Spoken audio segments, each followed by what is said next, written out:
Hello, my name is Manex. I am a spiritual guide and have been for 20 years, helping people grow into the understanding of consciousness, spirit consciousness, and initiating people into nature and guiding people to understand the practical use of spirituality. So today I really wanted to bring up, how do you know when a relationship is good or bad, which I don't like to use as words. And I prefer saying, when is a relationship giving and keeping you in a pattern of growth versus when is a relationship stalling and actually preventing you from growing? And that's really where we should look at things.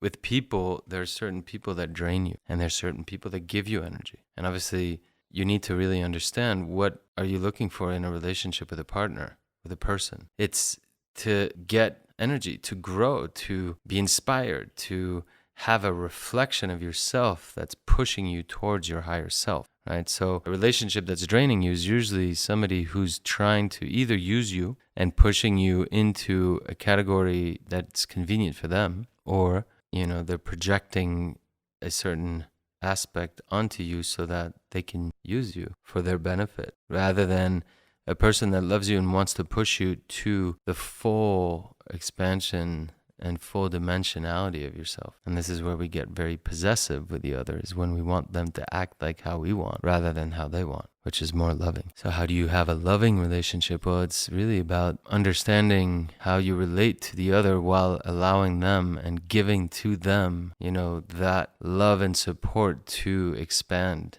their being into their full potential. And then obviously doing that with yourself, with your spirituality, with things, we possess things and then they possess us. You buy a house and then you got to pay the mortgage and you're a slave to the mortgage for the rest of your life. And once you've finished it, the roof falls and you got to pay for that, etc., etc. So things are very interesting. Like, why do you need that thing? And is that useful to your own growth? Or is it becoming something that enslaves you, right? And not being afraid of changing is so important. It's like, it goes back to another episode where I talk about being really open to learning, which requires you to be committed wholeheartedly to expansion and learning something new. But what are you willing to give up for that? And willing to change, willing to be able to adapt to a new way of thinking, a new way of being, a new way of acting, a new way of routine. And they go hand in hand, and this is what actually increases our growth. So what are you willing to give up as a person? What are you willing to give up as an object, as a thing? What are you willing to give up as a situation? Maybe you don't belong to the family anymore and you leave the family. Maybe you give up the CEO job and you become,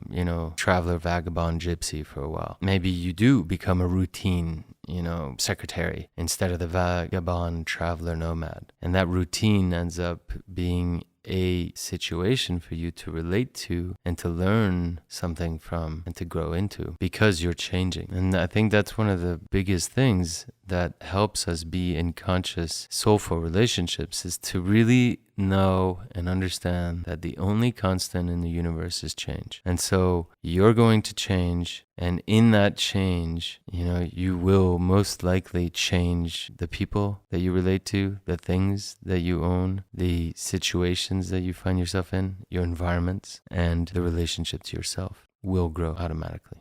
To me, that's the essence of having a conscious relationship and being in a soulful relationship, is to grow with yourself. Now, when that happens, there's some magic that comes in. You start syncing with your soul and therefore with, in a way, destiny. And magic is that the right people start showing up. You start attracting people. Instead of having to go find those people, they come. It really is that old saying that the master will show up when the student is ready. So all you can do is become ready yourself and start moving as if you already found that master, that lover, that situation, being the CEO, that incredible car or house, already move into that energy. What would you be doing? How would you act? What would you do if that person, if that thing, if that situation, if that environment was there already? What would it do to you? So then incarnate that, take action and become that. And as you do that, you will attract that person, you will attract the situation, you will attract the thing, and it will come into your life. Maybe not exactly how you thought it was going to be, but for sure, it's the exact right person, right thing, and right situation at that moment. And then this is how you can grow consciously and be in total alignment with your soul's path.